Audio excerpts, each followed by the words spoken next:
Bueno, ahora vamos a seguir con la licenciada María José Campos.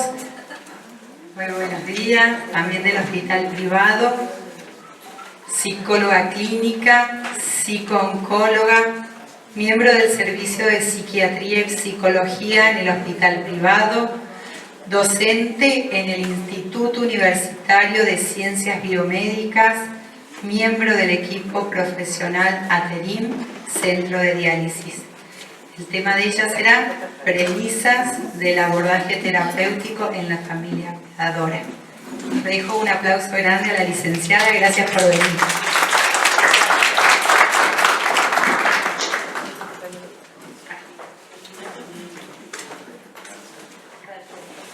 Bueno, primero buen día.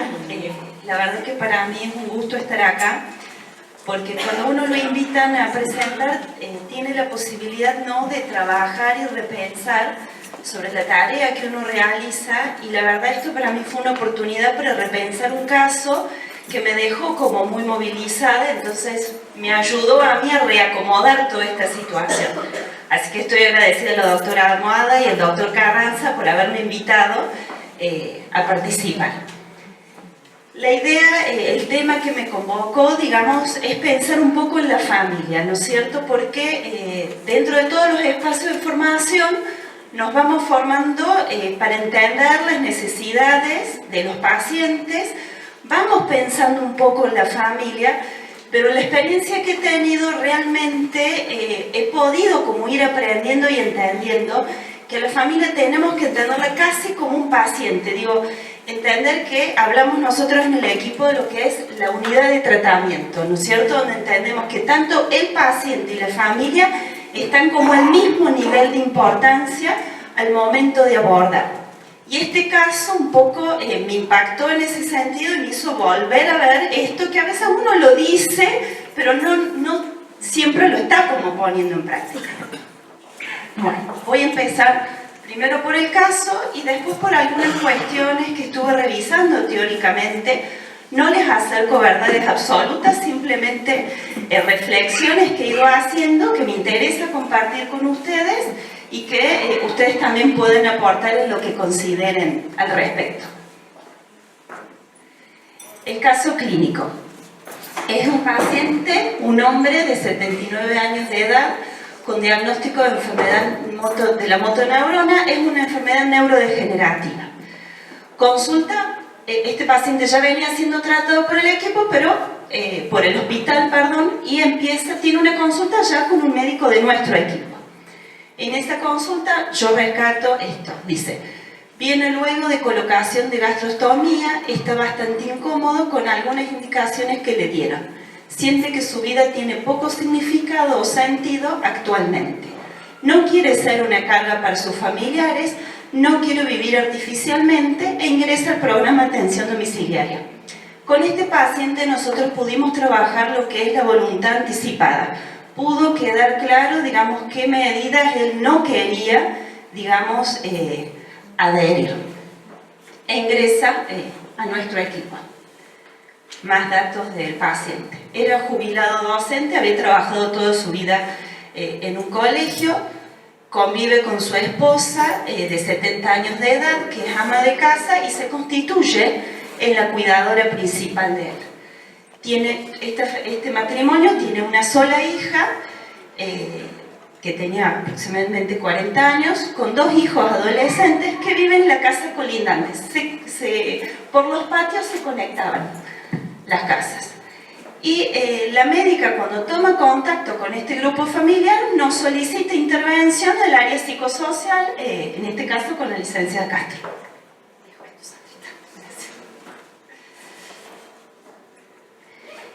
Hacemos una entrevista conjunta. En general, las primeras intervenciones las hacemos de manera conjunta con el trabajador social, porque en un mismo espacio cada una de nosotras sabe dónde tiene que hacer foco, pero para la familia viene y en un mismo espacio podemos como ir resolviendo, no hace falta que lo citemos en 2 oportunidades. Entonces, ¿qué es lo que vamos rescatando de esa primera entrevista? Ella rápidamente relata sobrecarga en el cuidado de su esposo, siente que aún no está organizada en los cuidados que necesita, hay una preocupación permanente, angustia, trastornos en el sueño, tiene insomnio, el apetito, si bien ella dice que lo tiene conservado, pero había bajado mucho de peso, o sea, ella no tenía registro de que estaba comiendo poco, ella te decía sí como, pero había bajado mucho de peso la señora. Refiere al paciente como poco flexible para recibir asistencia de alguien distinto a ella, y nosotros lo que evaluamos es que hay una posible claudicación del cuidador principal. ¿Qué es lo que evaluamos con Sandra en ese momento?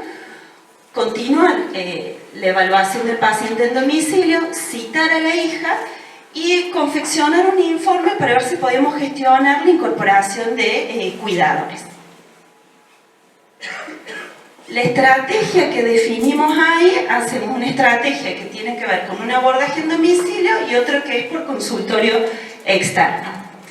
En domicilio trabajamos más, yo continúo haciendo, me llego a entrevistar al paciente para completar, digamos, el diagnóstico de la situación de él, semanalmente lo iba a ver. Y por consultorio externo citamos a la hija y a la esposa posteriormente también.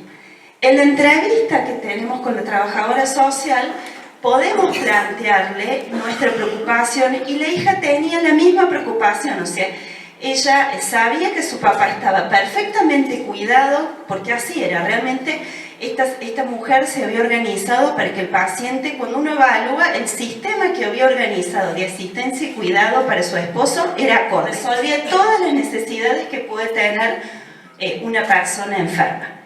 La preocupación que nosotros teníamos también la tenía la hija por su mamá, digamos, donde notaba que venía muy agotada y sobre todo se había complicado la relación del matrimonio, digamos, porque si bien esta señora lo había cuidado siempre, pero ya estaba postrado en este momento, había incrementado tanto la demanda hacia ella que a él le resultaba imposible pensar dejarse cuidar por otra persona. Entonces ahí se estaba generando una tensión muy importante entre ellos.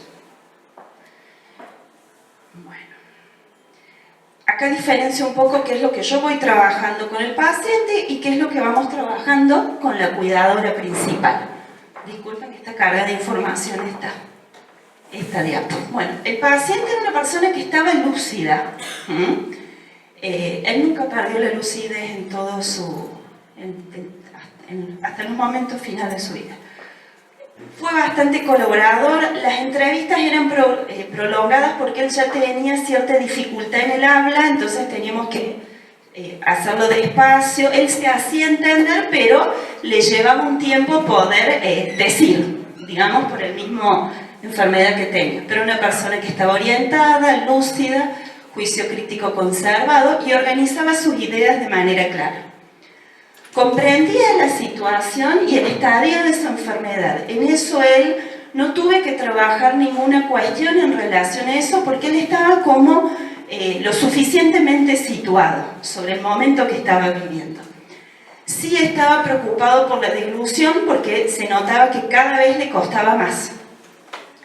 Y estaba preocupado por el vínculo con su hija y con sus nietos. Él se había vuelto, digamos, por la situación en la que estaba, prácticamente postrado todo el día, absolutamente dependiente, se había puesto, por supuesto, bastante irritable, molesto, y se tensionaba mucho la relación con su hija y con sus nietos, sobre todo porque él tenía un modo de funcionamiento más de tipo autoritario, si se quiere, que ya no funcionaba en el modo en que estaba dada ahora la organización familiar, ya no podía dirigir, conducir a su familia, entonces esto lo había afectado fuertemente en su autoestima. Reconoce situaciones conflictivas con su esposa, tiene naturalizada una relación de asistencia a su esposa. Ellos habían aprendido a relacionarse así, su esposa lo había asistido siempre, pero claro, él no podía comprender que ahora él requería muchísima más atención de lo que era antes cuando él trabajaba, volvía a su casa, o sea, entonces no le entraba, perdón, en la cabeza que alguien distinto a su esposa lo pudiera cuidar y asistir. O sea, este era un punto para él sí que trabajamos fuertemente. Incluso en una entrevista, pero él se mostraba muy angustiado por cómo se disgustaban y yo trataba de acercarle y hacemos una entrevista conjunta en domicilio donde él sí finalmente acepta incorporar a alguien que le ayude a su señora, pero fue mucho trabajo para lograr eso. Con la cuidadora principal, ¿qué cosas fuimos trabajando? Abordamos el cansancio, el agotamiento, los conflictos con su esposo, refiere una demanda permanente hacia ella y ella ya estaba muy enojada y irritable, o sea, estaba muy molesta.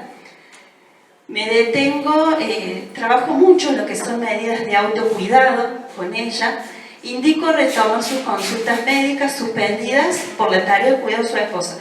Ella era una paciente que asistía regularmente a sus turnos médicos, hacía varios años que había dejado de ir al médico directamente. Y en cada visita que iba, lo entrevistaba el paciente y la entrevistaba a ella. Medidas de autocuidado son cosas sencillas a veces, que ella pueda salir y si se va de compras, que dé una vuelta, que tome aire, cosas así bien, que visite, tenía hermanas mayores que vivían cerca, que se dejara acompañar, digamos, en el curso de la atención que nos va sucediendo. Se nos informa que la esposa del paciente queda internada por una ACV. Estamos en la época del verano, habíamos logrado hasta ese momento que un vecino los asistiera para movilizarlo y habían incorporado una cuidadora por la tarde, pero igual aunque estuviera la cuidadora, yo le decía que se vaya porque si se quedaba la esposa la seguía demandando la esposa, pero bueno, logramos la incorporación de un cuidador por la tarde y un vecino que por la mañana, cuando había que movilizarlo un poco, se cruzaba.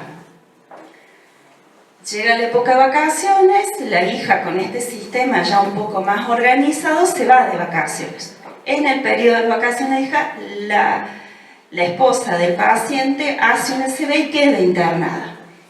En ese momento nos vamos con la licenciada Castro, enfermería también acude porque había que repensar ese sistema de cuidado. Nos encontramos con un grupo de personas mayores, con lo cual decidimos ser cuidadosos en la comunicación o transmitir sobre lo que estaba sucediendo. Nosotros ya sabíamos que el pronóstico no era reversible, que había sido una ACV bastante importante y que no tenía chances de recuperarse.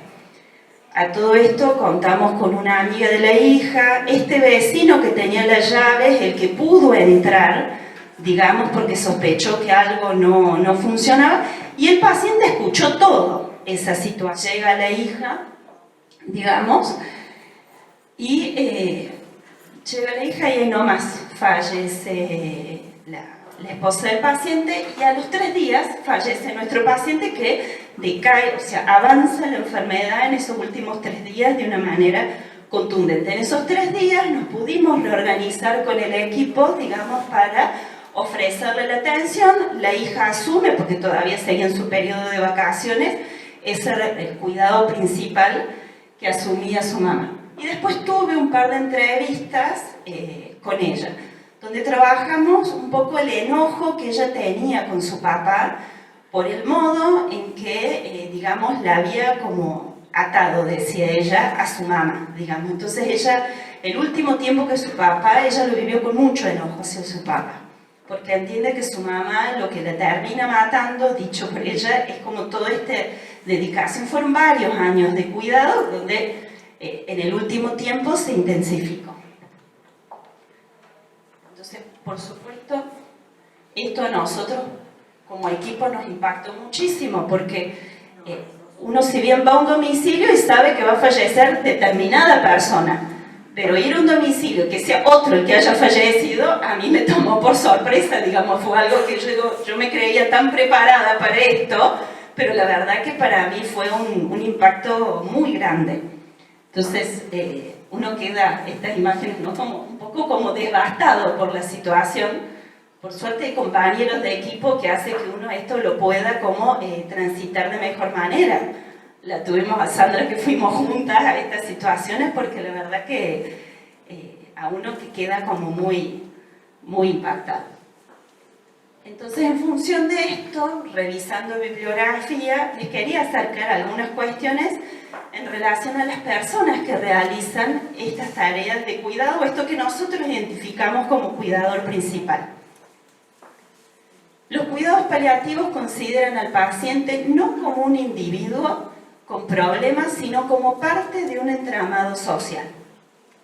La enfermedad no solo afecta a quien enferma, sino que atraviesa su sistema familiar, social, en toda su complejidad. Cada familia presenta su propia organización, posee recursos y capacidades internas que necesita redescubrir en el marco de la enfermedad avanzada de uno de sus integrantes.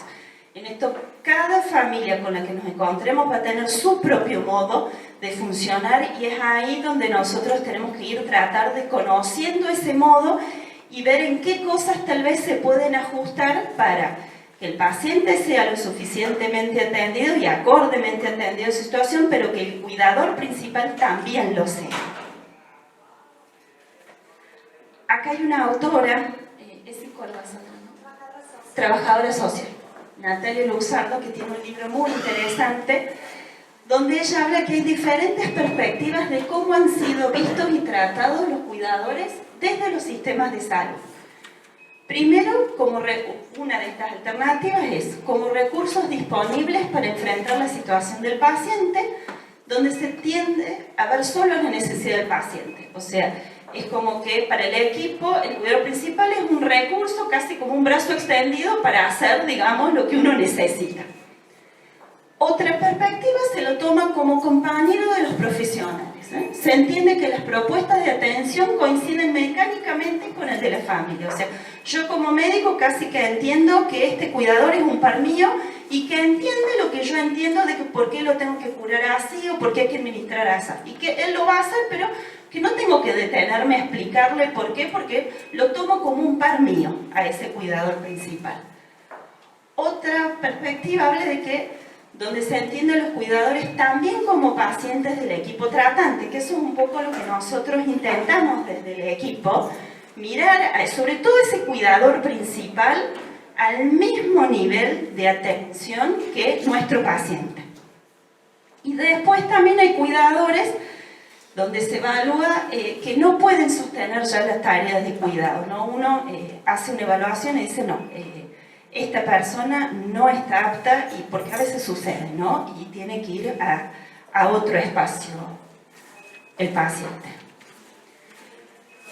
Un cuidador primario es la persona, familiar o no, porque no siempre son familiares necesariamente, que asume la responsabilidad total en la atención y apoyo diario del paciente que presenta alguna enfermedad, ya sea crónica, terminal o algún problema que impida su autosuficiencia. Convertirse en cuidador es algo fortuito. Esto me pareció interesante porque a veces no es que uno se ha propuesto ser el cuidador del otro. La dinámica de funcionamiento hace que uno vaya llegando como a ese rol sin darse cuenta, sin a veces haberlo elegido. O a veces se sobreentiende que corresponde o que es el deber de uno hacerlo. Por eso me pareció interesante cuando la autora ponía esto. Las tareas de cuidar se asumen paulatinamente, sin programación y con ausencia de información. O sea, el cuidador principal a veces no sabe lo que está haciendo, lo hace, pero no sabe, no se reconoce como en esta figura. Esta autora también plantea esto que me pareció interesante. Cuando una persona es definida como cuidadora, solo existe en relación a la persona cuidada. No existe como una persona con sus propios derechos y sus necesidades. Esto me pareció interesante porque ya cuando la nombramos, digamos, la estamos pensando en relación a otro. Entonces eso a veces nos puede hacer perder de vista de que ahí tengo otro sujeto, otro paciente, que también necesita ser mirado en sus necesidades. ¿Cuáles son los problemas que suelen enfrentar estos cuidadores? La falta de apoyo de otros familiares, porque a veces puede pasar, se me ocurre otro ejemplo. hay un hijo que vive con los padres y el resto de los hermanos puede comprender que ese hijo, por vivir con los padres, le corresponde asumir el cuidado de sus padres, por ejemplo. Entonces, no cuenta con apoyo, por ejemplo, ese hijo, porque el resto de sus hermanos entienden, no es que todas las familias funcionen así, pero se me vino este ejemplo, ¿no? Pero porque se sobreentiende que el que vive con los padres se tiene que ocupar de ellos. Entonces, el resto no se pone en el lugar o a pensar qué puede necesitar o no este hermano mío, en este caso, que está desarrollando esta tarea. Hay comunicación insuficiente a nivel familiar y médico. A veces los cuidadores no son siquiera citados por los equipos médicos para informar un poco la situación del paciente. Por supuesto que genera una modificación en el estilo de vida de esa persona que cuida, y la creciente dependencia del paciente repercute en una mayor demanda de recursos, no solo, sino que conlleva una serie de cambios en la estructura familiar y amenaza la estabilidad de la vida, de la misma. La estabilidad de la familia dependiendo quién es el paciente y dependiendo quién cumple este rol de cuidador principal. En estudios e investigaciones que recuperé un poquito, acercaba lo siguiente: el 60% de los cuidadores presentan problemas físicos, es altísimo. Dolor de espalda, cansancio, y alteraciones en el sueño. La alteración en el sueño es muy clásico y el dolor otro, digamos. Del 50 al 60% tiene manifestaciones psicológicas, ansiedad, irritabilidad. Irritabilidad uno lo ve frecuentemente, ansiedad también, que sienten todo el tiempo, están como entre alerta y apurados. Hay una vivencia de alerta que el cuidador deja de registrar. Se ha habituado tanto, digamos, pero viven en alerta. 90% tiene menos tiempo libre y dificultad en manejo del tiempo. Su día pasa a ser organizado o quedar, digamos, capturado por las necesidades del paciente y no logran como ocuparse, por ejemplo, de asistir a sus turnos médicos. Mucho menos de permitirse, lo que cuesta a veces que es permitirse hacer una salida, asistir a un cumpleaños, reunirse con algún amigo. Eso pareciera que es la culpa, una atrocidad total, digamos. 40% tiene menos relaciones sociales y dedican menos tiempo al cuidado personal. Gente que, por ejemplo, ha tenido amistades, dejan de asistir y ya las amistades en un momento que se olvidan de invitar porque quedan como tan aislados, digamos, que de las actividades que realizaban de a poco se van como aislando. Y el 35,7% manifiesta que se ha visto reducida su economía. También es un problema económico para el cuidador principal desarrollar esa tarea.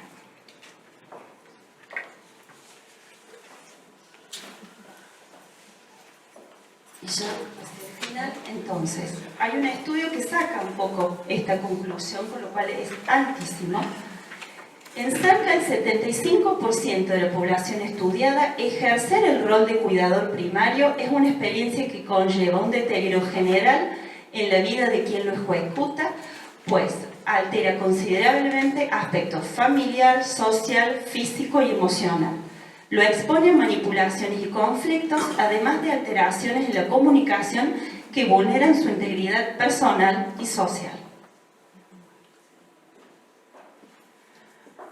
Entonces, a la vista de los resultados y estudios y de los datos de bibliografía consultada, es prioritaria la implementación de programas de detección precoz de alteraciones emocionales para prevenir y evitar la aparición de dichos síntomas y proceder a una intervención terapéutica precoz y eficaz cuando los síntomas psicológicos ya se han manifestado. Y en esto que entiendo también, no es que uno tenga que ser psicólogo para poder ocuparse de acompañar y asistir al cuidador principal. Cualquier persona del equipo que se forme en esto puede ir teniendo, digamos, herramientas para acompañar al cuidador y ayudarlo, primero a entender que tiene que poder ocuparse de sí mismo, digamos. Está lleno de manuales el que ustedes pueden consultar, no traje ahora, pero para familias y para cuidadores. Digo, no es que uno tiene que ser licenciado en psicología para poder cuidar o asistir a un cuidador principal. Uno puede formarse, digamos, en esto. Y esto era todo. Así que bueno, les agradezco, han sido muy amables.